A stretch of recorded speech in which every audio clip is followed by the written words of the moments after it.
The chain moves before she does. It scrapes against sandstone in the dark, a sound like something enormous dragging itself toward death. Zelia hears it through the cracked window above the kitchen sink, and her hands go still over the faucet. She has heard many things in the dark across her years. The percussion of incoming mortar, the wet labor of a horse dying on a field triage mat, the silence that followed the phone call that told her Marcus was gone. But this sound is different. This sound is alive and suffering. She grabs her night vision rig from the hook near the back door without thinking. Cut to dawn. Amber light bleeds across the mesa. The mist has not yet lifted from the lower pasture when 4 riders appear on the ridge above the property. No hurry. No announcement. Just 4 silhouettes in identical dark jackets sitting motionless on horseback, watching the ranch below the way a hawk watches a field mouse before committing to the dive. Zelia did not know it yet, but the moment she cut those chains in the dark, she had pulled a thread connected to something enormous, something that men in black jackets had spent years trying to bury. What was inside that horse that they would kill to keep hidden? Before the story begins, a question worth sitting with. If you found a wounded animal chained in the dark on the edge of your land, would you have the courage to free it, knowing that someone chained it there for a reason? Zelia did not ask herself that question. She already knew her answer. That kind of certainty is either bravery or the particular recklessness of someone who has already lost everything worth protecting. Drop your city or town in the comments below. Let me know where you are watching from tonight. If you believe some chains should always be broken, leave a like and subscribe. This story is for you. Now, back to the high desert, where the silence is never empty, and the dark holds things that powerful men prefer stay hidden. The town of Mira Wells, New Mexico, sits 31 miles from the nearest paved highway and roughly 4 miles from the place where the desert stops, pretending to be hospitable. It is not a place people move to. It is a place people end up in, after something else falls apart. Zelia Marsh ended up there 11 months after the army handed her a folded flag and a cold apology. She was 43. She was a decorated veterinary surgeon who had spent 14 years attached to special operations units, treating military working dogs, horses used in mountainous terrain operations, and on 2 occasions that she could not discuss under penalty of federal law, larger animals deployed in experimental field programs she had been briefed into and subsequently ordered to forget. She had the kind of resume that people in certain agencies found very interesting and the kind of grief that made her completely uninterested in being found. The ranch had belonged to Marcus. He had inherited it from an uncle who never visited, and for the first 6 years of their marriage, it had been a punchline between them, the place they would retire to someday, when they were old and tired and ready to let the desert absorb them slowly. When Marcus died of a hemorrhagic stroke in Kandahar at age 45, the ranch stopped being a joke and became the only place on earth where Zelia could breathe without performing. She arrived in October. By December, she had repaired the fencing on the north pasture, replaced the failing water pump on the east well, and begun taking in injured wildlife brought to her by the county animal control officer, a service she provided free of charge and without advertisement. She did not advertise anything. She did not attend town events. She purchased her supplies in Mira Wells on Tuesday mornings before 7, when the streets were empty, and she drove back to the ranch without stopping. The people of Mira Wells decided she was strange. They were correct in the way people are correct about things they observe only from a distance. The ranch was not large by New Mexico standards, 72 acres of high desert scrub, a main house built from adobe and timber that had the worn dignity of a thing that had survived more than it was designed to, a barn that leaned slightly east and smelled permanently of hay and old engine oil, and 2 outbuildings she used as a clinic and a supply room. The nearest neighbor was 5 miles north. The nearest neighbor who noticed anything was further than that. She slept badly. She had slept badly since Kandahar. The nightmares were not vivid.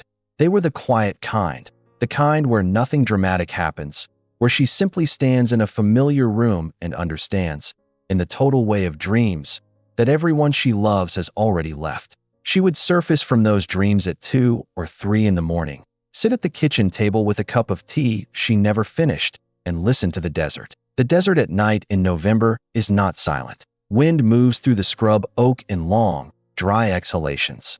Coyotes carry on distant conversations. The boards of the old house tick and shift. Zelia had cataloged all of these sounds in her first weeks, the way she had once cataloged the soundscape of forward operating bases, filing each noise under known, manageable, or threat. That is why she heard the chains. It was 2:17 in the morning when the scraping began, a deep, industrial percussion against the rock shelf that ran along the eastern boundary of her property, roughly 300 yards from the house. Not the light rattle of a fence chain, not the loose clink of a halter left hanging.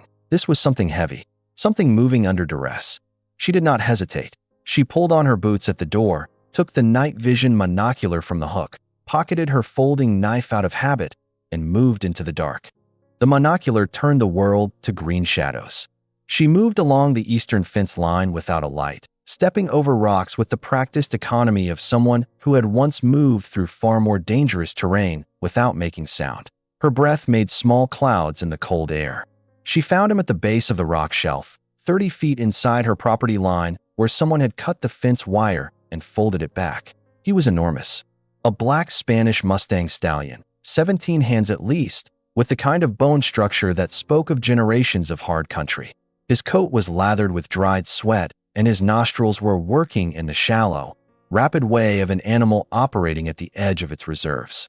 The chains were military-grade restraint equipment. She recognized the alloy immediately, the same titanium steel composite used on working dogs in containment scenarios she had been briefed on years ago. They had been threaded through a ring bolt driven directly into the rock, and they had wound around his front legs in a configuration that suggested he had fought them for a very long time.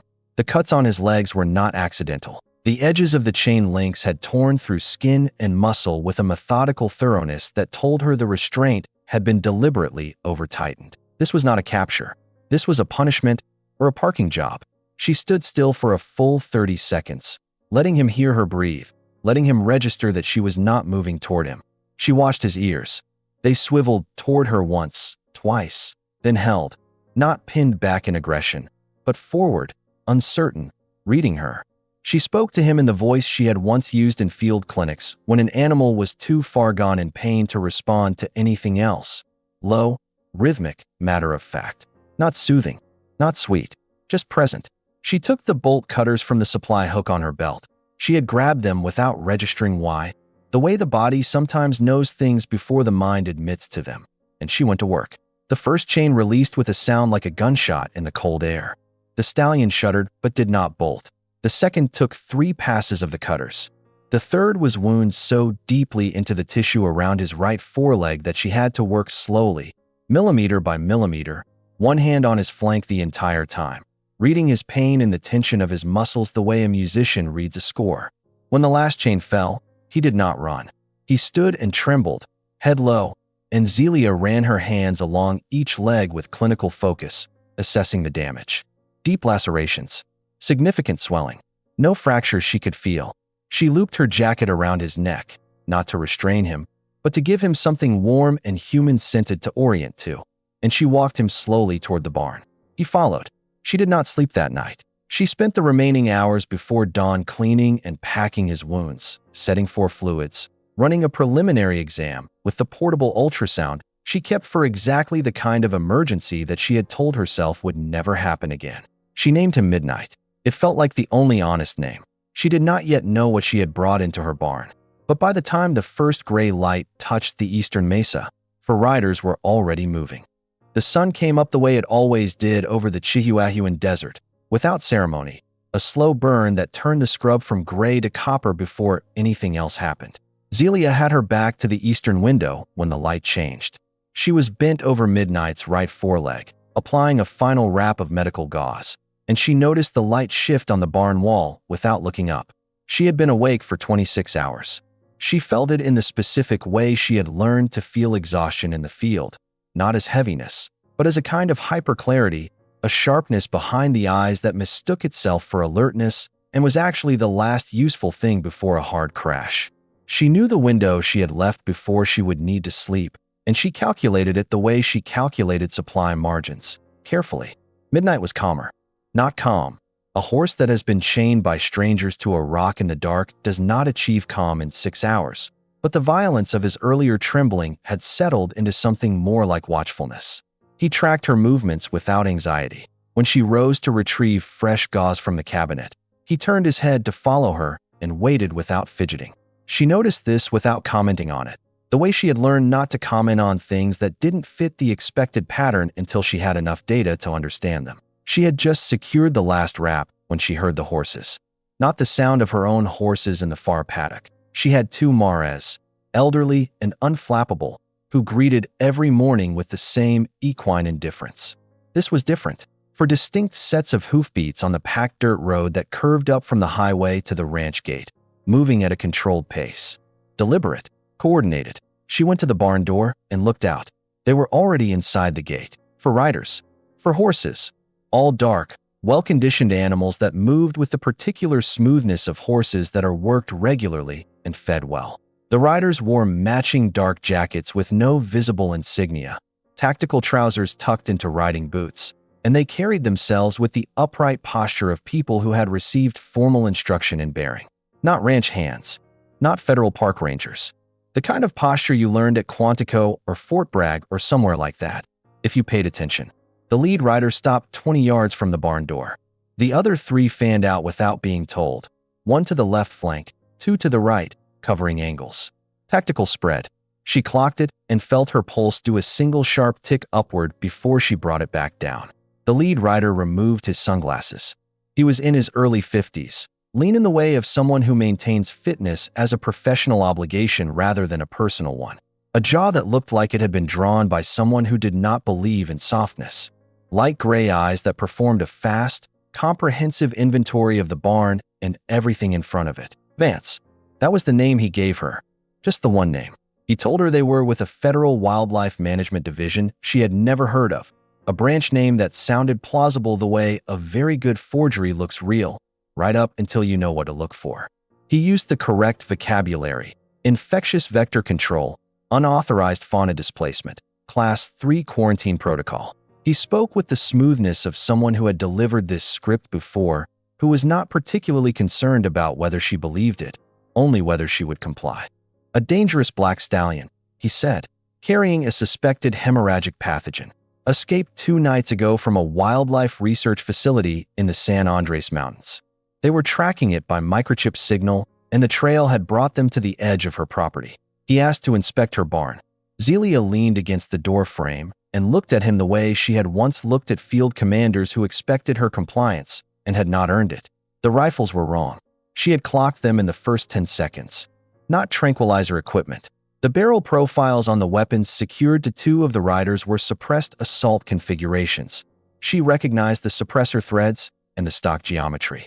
You did not bring that kind of hardware to sedate a sick horse. You brought it to ensure there were no witnesses to whatever came next. She told him she had not seen any horse.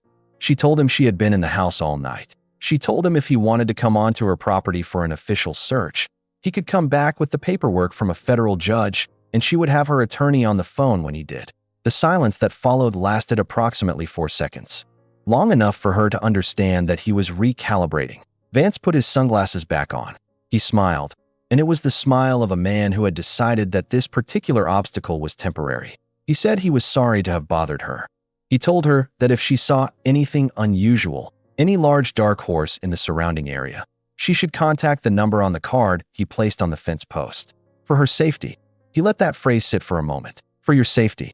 Then he wheeled his horse and rode back toward the gate at the same controlled pace, and his 3 men fell in behind him without a word. She watched them until they disappeared around the bend where the road dipped below the mesquite line. She stood absolutely still for another 60 seconds after they were out of sight, checking angles and sight lines out of a habit she had never managed to unlearn. Then she went back into the barn and stood with her hand on Midnight's neck and thought very carefully about what she had just seen. The chip. She had noticed it last night during the exam. A small subcutaneous ridge just behind the left shoulder, slightly different in profile from a standard livestock RFID. She had left it alone, filed it under investigate later. Later had just moved up considerably. She had 48 hours. Maybe less. If Vance was the kind of man she thought he was, and he already was. She picked up her phone and looked at the signal. 3 bars. For now. She pulled up the number for the county sheriff's office, thought about it for 3 seconds, and called Rigby instead. Midnight stood with his weight shifted to his uninjured legs and watched her with eyes that had too much intelligence in them for an animal that had never been handled. Zelia had worked with military working animals long enough to know the difference between a smart animal and a trained animal, and to understand that the categories were not the same. Horses learned patterns. They read pressure, release, rhythm. But what Midnight was doing as she began the secondary examination was not pattern recognition. It was active participation. When she needed him to move his weight, he shifted before she applied pressure. When she reached for his left foreleg, he lifted it. She had not asked him to do either of those things. She worked methodically, cleaning the dried blood from the areas where the chains had cut deepest, shaving the hair around each wound site with the small electric trimmer she kept in the veterinary cabinet. The wounds were serious, but survivable. The deeper lacerations on the right foreleg would scar, but with proper care, he would carry no permanent lameness. She had seen worse. She was working on the underside of his neck, cleaning a friction burn where the chain had looped when the trimmer caught something. She stopped.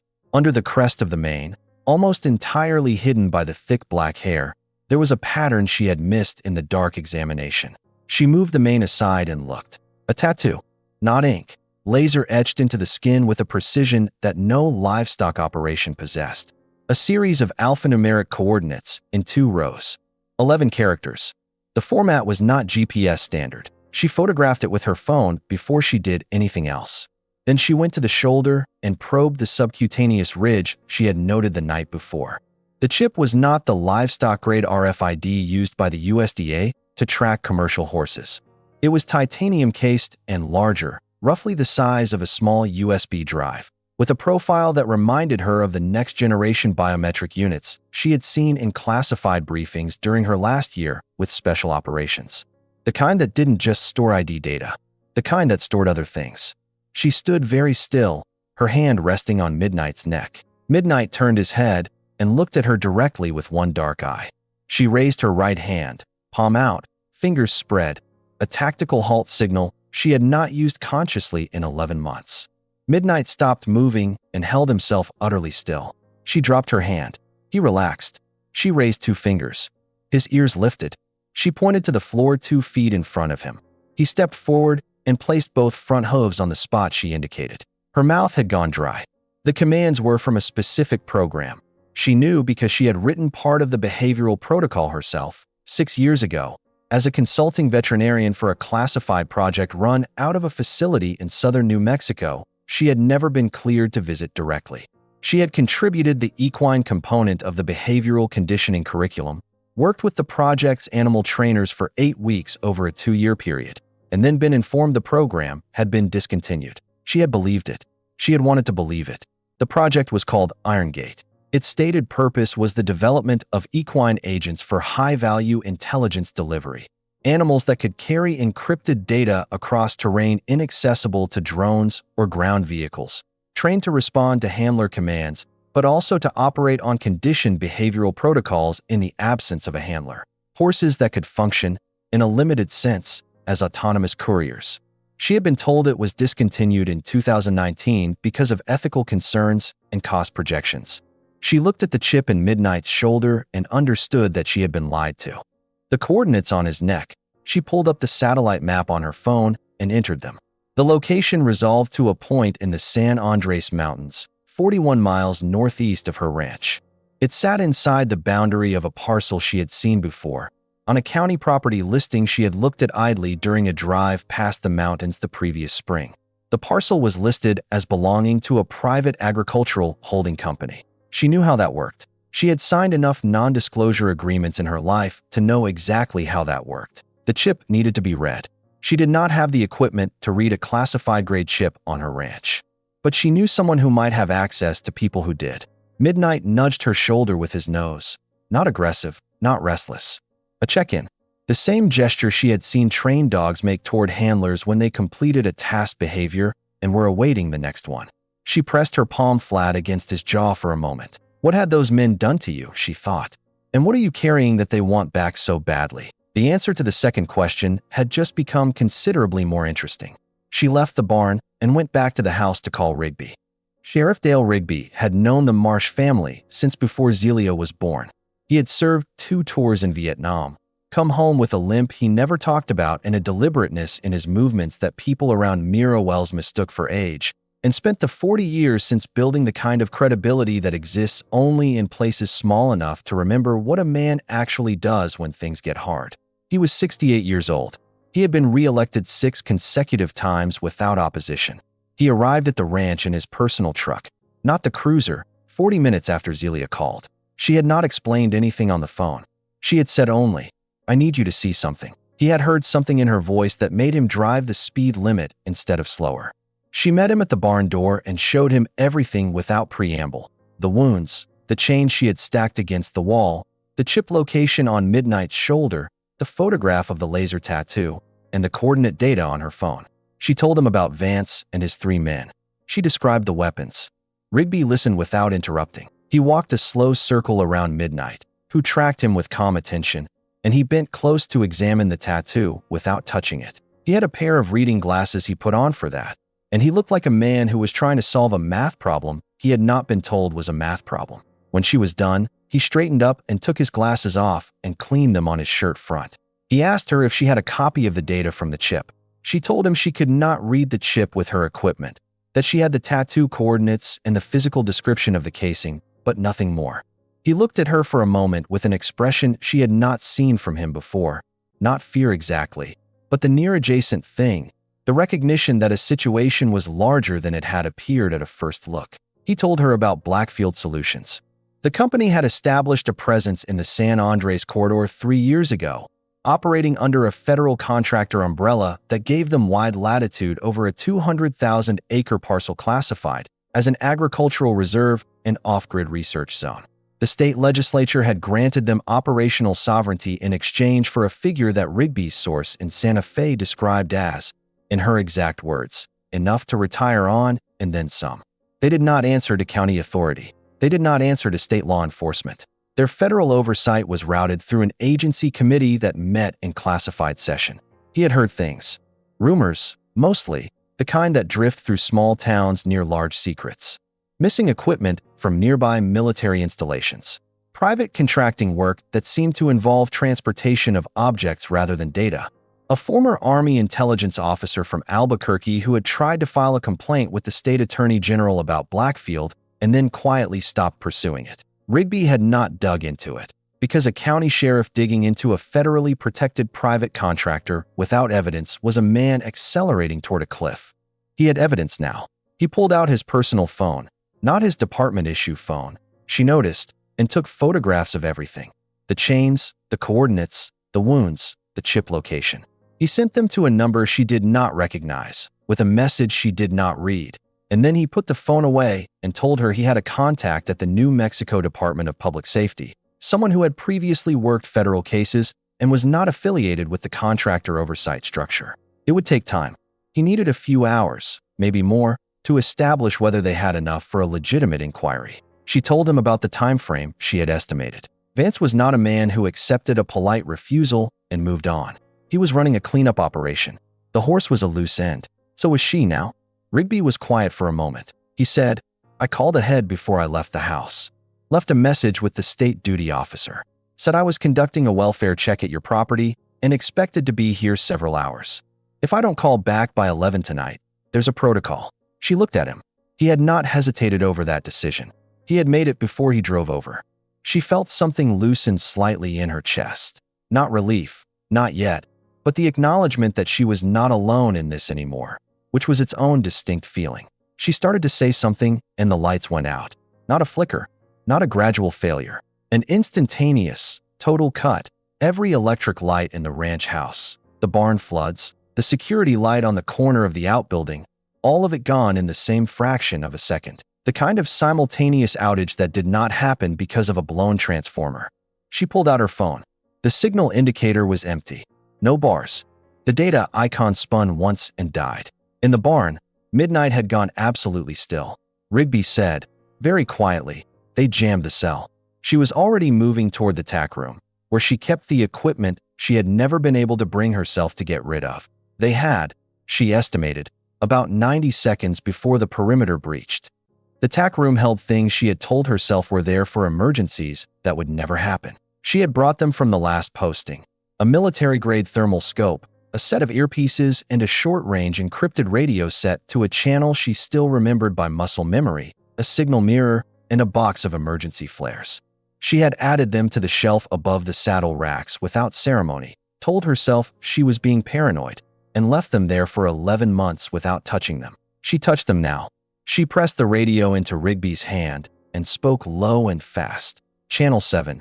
3 short clicks if you are clear, 1 long if you are compromised. The front entrance is theirs. They will come through the gate and the main door simultaneously. You take the front, draw them toward the window cover.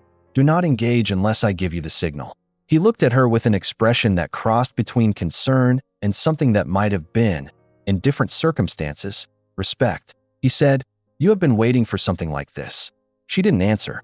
She clipped the scope to her belt and moved to the barn door.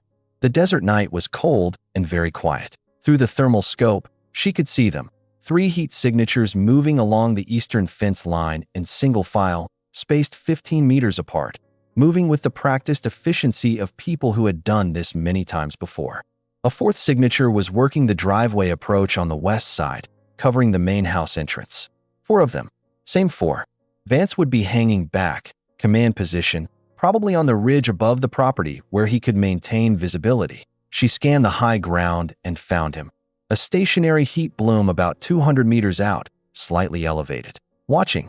He had not come in yet. He was waiting for his team to clear the structure. She let out a measured breath and assessed what she had.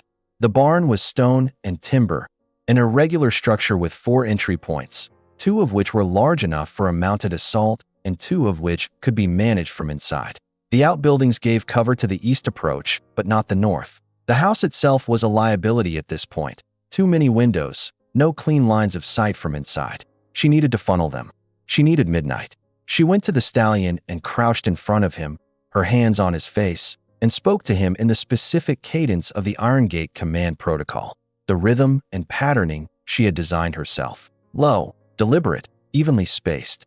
She was not certain he would respond. She had not worked with a project animal in years, and she had never worked with this one specifically, did not know how deeply his conditioning ran or how his behavior would modulate under stress. He pressed his nose against her forehead. She held still. Then she gave him the command. It was not a word. It was a pattern, 3 syllables, a pause, 1 syllable, that she had derived from behavioral work with horses in prey-animal defensive posture studies. It meant, in the language that had been built into him, wait, watch, protect this space.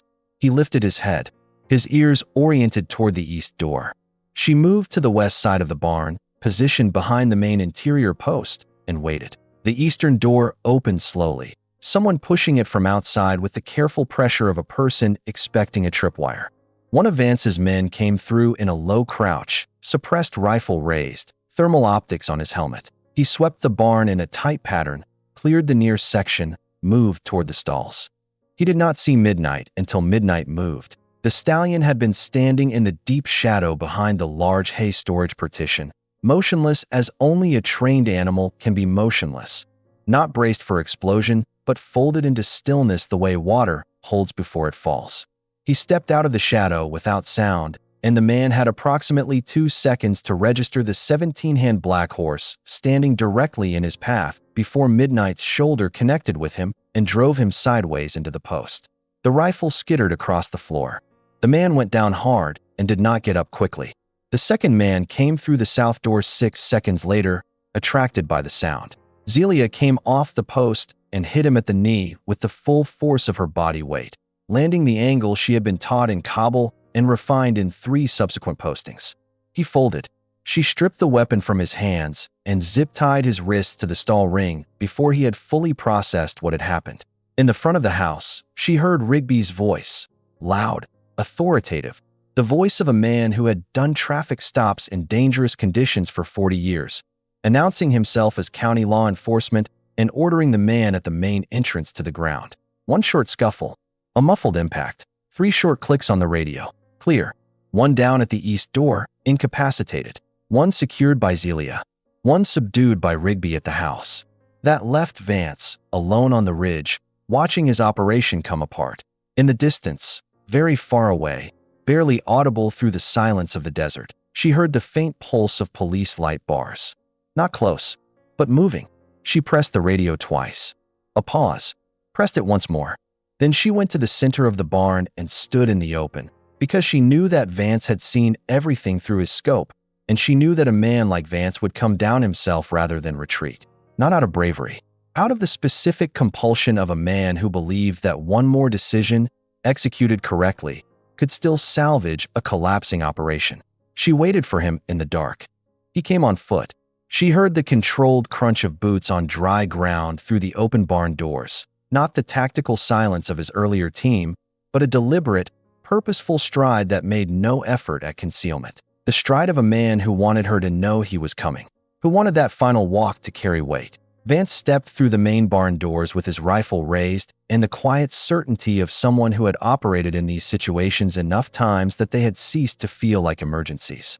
He had the body language of administration, the crisp, removed manner of a man doing paperwork that happened to be pointed at another human being. He saw her standing in the center of the barn, hands visible, the two down members of his team at the periphery. He saw the secured man near the stall. He did a fast, comprehensive count. Then he stepped to his left to place the heavy barn post between himself and the south door, eliminating Rigby's angle if the sheriff tried to enter from outside. He was good. She acknowledged that without admiration. He told her to sit down on the floor with her hands behind her head. She did not move. He said, "I have no specific interest in hurting you. This has been a management problem, and management problems get managed. Sit down." She said, "What is in the chip?" He studied her for a moment. She watched him make the calculation. How much does she know? What difference does it make at this point? Is there value in the information as a negotiating tool? He said, "The chip contains the primary encryption key for a KH-class satellite redirected from its operational orbit 18 months ago. The satellite was being repurposed for a private signals intelligence collection network. Very large clients. Very significant financial considerations." She did not blink. He continued, "The horse was the courier. Original plan called for the chip to be retrieved at a designated handoff point in the Jornada del Muerto Basin. The animal was supposed to be collected, chip removed, animal destroyed, standard protocol. Instead, your fence wire was cut. The animal panicked before the retrieval team could execute." He said it all with the flatness of a logistics debrief. She said, "Destroyed." He shrugged. He actually shrugged, with the mild impatience of a man explaining a policy that should be self-evident. He said, "You understand this particular operation has involved considerable national security infrastructure. The people behind it will not allow a county widow and a retired veterinarian to." He stopped. He had heard something. A shift in the air. A displacement of weight in the darkness behind the hay partition. He turned his rifle toward the shadow. Zelia whistled. Not a human sound exactly. The precise three-tone frequency she had designed years ago as the Iron Gate activation command for an aggressive defensive response. The signal that said, "Clear this space. Remove the threat. Do not wait." Midnight came out of the shadow like something that had been building to this moment since the chains first touched him. He did not charge blindly. The conditioning was too deep for blind aggression. He moved with a precision that was, in its own way, more terrifying than chaos. 1,700 pounds of trained muscle executing a response pattern with the accuracy of a system that had been rehearsed into reflex. He hit the generator floodlight array with his right shoulder on the way through, and the ancient fixtures cascaded down from the ceiling brackets in a cascade of sparks and shattered glass that turned the barn into a strobing, lurching chaos of shadow and white light. Vance fired once. The round hit the post above Zelia's head. She was already moving down and to the right, using the noise and the light as cover, covering the distance to Vance's left in the 3 seconds that Midnight occupied his full attention. The Stallion connected with Vance's rifle arm, and the weapon left his hand in a way that suggested the arm had been given a strong opinion about the matter. Vance went backward against the iron water trough, and the breath came out of him in a single sharp compression. Midnight reared back and came down with his front hooves on either side of Vance's position, close enough that the man went completely still, pinned not by contact, but by the absolute certainty that the next move was his to choose, and there was only one correct choice.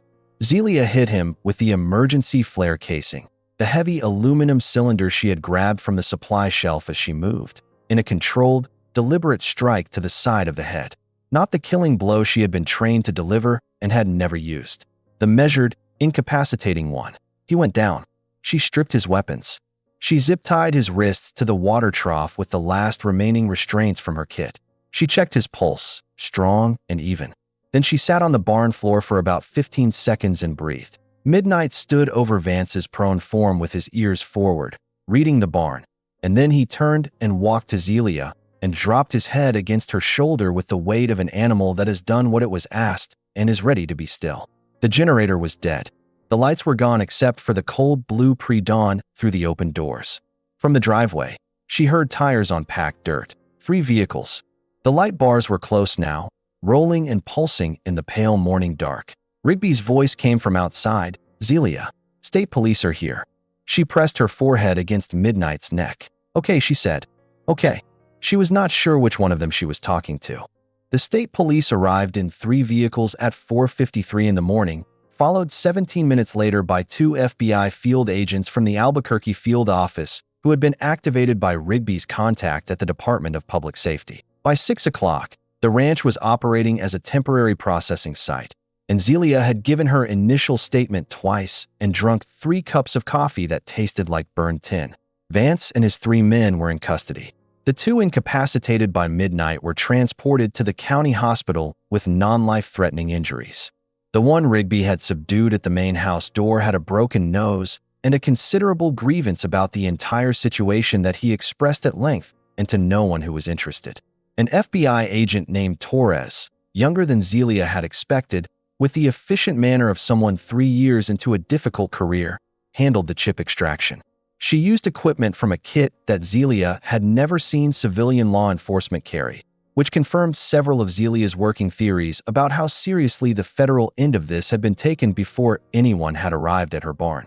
The chip was removed under local anesthetic in the outbuilding clinic, with Zelia providing the surgical guidance and Torres observing. Midnight remained calm throughout the procedure with the steadiness of an animal that had been through more invasive handling than this, and understood that the person with the instruments was not the enemy. The data on the chip was confirmed within the hour by Torres' supervisor in Albuquerque, speaking on a secured line. The encryption key was legitimate, the satellite redirection was real, and the Blackfield Solutions network was considerably larger than anyone in Mira Wells had known. Torres told Zelia that the facility in the San Andres Mountains would be raided by a joint federal team by end of day. She said she could not tell her more than that, but she wanted her to know that what she had preserved, both the chip and the witness testimony, had unlocked something that multiple agencies had been circling for 2 years without finding a point of entry. Zelia nodded. She did not feel triumphant. She felt the specific flatness of someone who has been operating at maximum capacity for many hours and is only now beginning to register the weight of it. Rigby found her standing outside the barn at 7 in the morning, watching the state police technicians work the eastern fence line where the wire had been cut. He had a bandage over his left forearm, a minor laceration from his struggle with Vance's man at the house door. He had refused transport to the hospital with the confident stubbornness of a man who had categorically refused medical treatment for minor injuries for 40 years.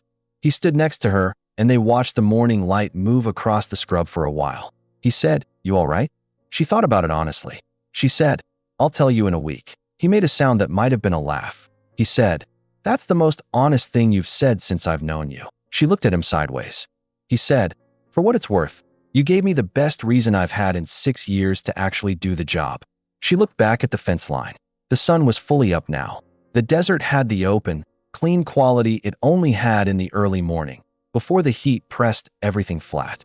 Rigby told her that he had spoken to the county commissioner before driving over. That morning, before the full situation had resolved, he had told the commissioner that a private security operation had invaded private property in the county and that he intended to pursue every available legal mechanism to ensure the property owner was protected from further interference. The commissioner had agreed. The ranch was designated a protected witness site under state law for the duration of the federal investigation. It would also, Rigby said, qualify for a federal witness protection property stipend that had been available under the 2021 Infrastructure Security Act and had never, to his knowledge, been actually applied in New Mexico. She asked him, "How much?" He named a number. She was quiet for a moment. He said, "Enough to fix the roof on the east wing. Maybe a little more." She said, The east wing roof has been failing for 2 years. He said, I know. She turned back to the barn. Through the open doors, she could see Midnight standing in the center of the space, watching the morning come through the broken generator housing with the calm authority of an animal that had no further use for hiding. She had work to do. She had always had work to do. The work had simply changed its shape. 3 months later, the east wing roof was finished. The contractor Zelia hired was a man named Benny who had grown up in Wells and left for 20 years and come back when the thing he left to find turned out to be available closer to home. He worked carefully and charged fairly and did not ask questions, which was exactly what she needed in a contractor. The ranch looked different, not unrecognizably so. The bones of the place were still the same stone and timber and dry earth that they had always been, still carrying the particular character of a structure that had absorbed many years of weather and use without apology. But the east wing had a new roof with a slight pitch she had requested specifically, which shed water better in the rare heavy rains of summer. The outbuilding clinic had been expanded and fitted with proper ventilation. The paddocks had been regraded and reseeded with a native grass mix that was already beginning to take. The federal restitution funds had been deposited in October. Zelia had spent 6 weeks deciding exactly where each dollar should go, which was the most deliberate she had been about money since Marcus died. She was taking in more animals now. A mule with a leg fracture from a county rescue case. 2 burros that had been seized from a property near the Arizona line. A young paint mare that had been found on the highway with 3 broken ribs that Zelia had set and wrapped and was nursing back to full health in the east stall. The county animal control officer, a young woman named Priya, had started bringing her the difficult cases, the ones that needed more time and skill than the shelter could provide. They had developed a working relationship, then something closer to a friendship. It surprised Zelia less than it would have a year ago. The town had changed toward her, or she had changed toward it. She was not certain which direction the shift had actually moved in, and it did not seem important enough to investigate. The people at the hardware store now asked after the animals when she came in on Tuesday mornings. Delia at the feed supply had started setting aside the specific supplement mix that Midnight preferred without being asked. An older man named Harold, who had farmed the adjacent county acreage for 40 years, had left a case of engine oil on her gate post without explanation. She had left a bottle of the decent whiskey on his gate post the following week. He had waved at her from his truck the week after that.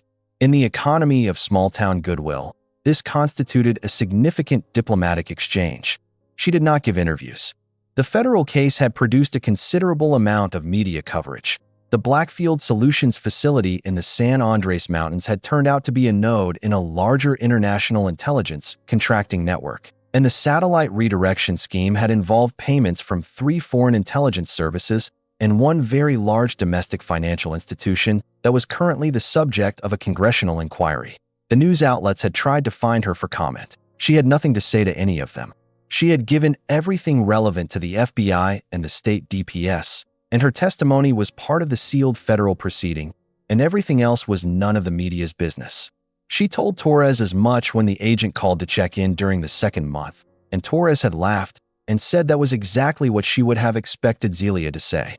Rigby came by on Sundays, most weeks, and drank coffee on the porch and argued with her about the merits of various approaches to water table management in arid climate ranching, which was a subject neither of them had particular expertise in, but which generated a reliable 30 minutes of productive disagreement. He was teaching himself to play the harmonica, which he practiced on the drive over and which was, in Zelia's honest assessment, not going well. She had not told him that. She had simply asked him to wait until he arrived before he practiced. He had taken it well. Midnight was not, technically, her horse.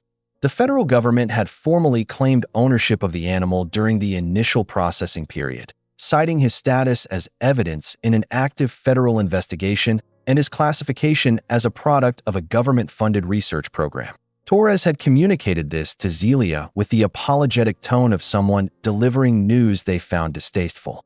Zelia had responded by providing the FBI with a 17-page document she had prepared during the 2nd week of the investigation, outlining Midnight's veterinary condition, his psychological dependency on the specific environment and handler contact he had established, and the medical literature on the adverse outcomes of relocating traumatized animals during recovery periods.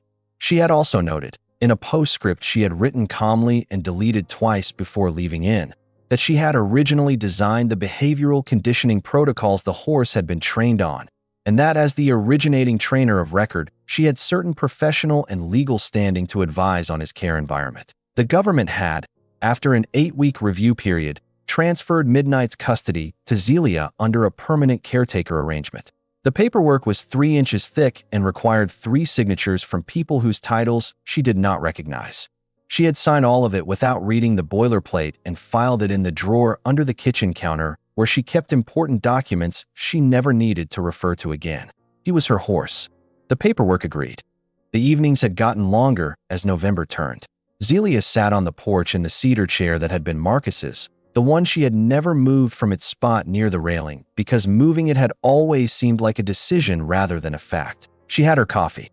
The light was doing what it did at this hour, pulling the color from the scrub and replacing it with something warmer and less definite. The way the desert in the evenings stopped being a landscape and became a feeling. The ridge where Vance and his men had waited was just another ridge now. Sandstone and creosote and a hawk that had started using the highest outcrop as a hunting perch in the past few weeks. She had watched it work the thermals yesterday morning for 40 minutes. It was very good at its job. Midnight was in the south paddock. She could see him from the porch, a dark shape moving through the amber light with the unhurried authority of an animal that has finally stopped anticipating the next constraint. He ran the fence line sometimes. In the evenings, with a velocity and intention that was not escape, but something more like memory being burned away. She watched him do it and felt something she did not have an exact word for, something adjacent to gratitude. He saw her raise her hand from the porch railing. It was not a dramatic gesture, just a lift of the palm, the same signal she had given him in the barn on the first night, the same pattern he had recognized in the dark when everything was chaos. He turned from the fence line and galloped toward the porch, covering the distance in the floating, ground-eating stride of an animal built for open country. And he pulled up short at the porch rail and dropped his head and pressed it against her chest. And she put her hand on his jaw and held it there while the evening moved around them. There were no chains anywhere on this property.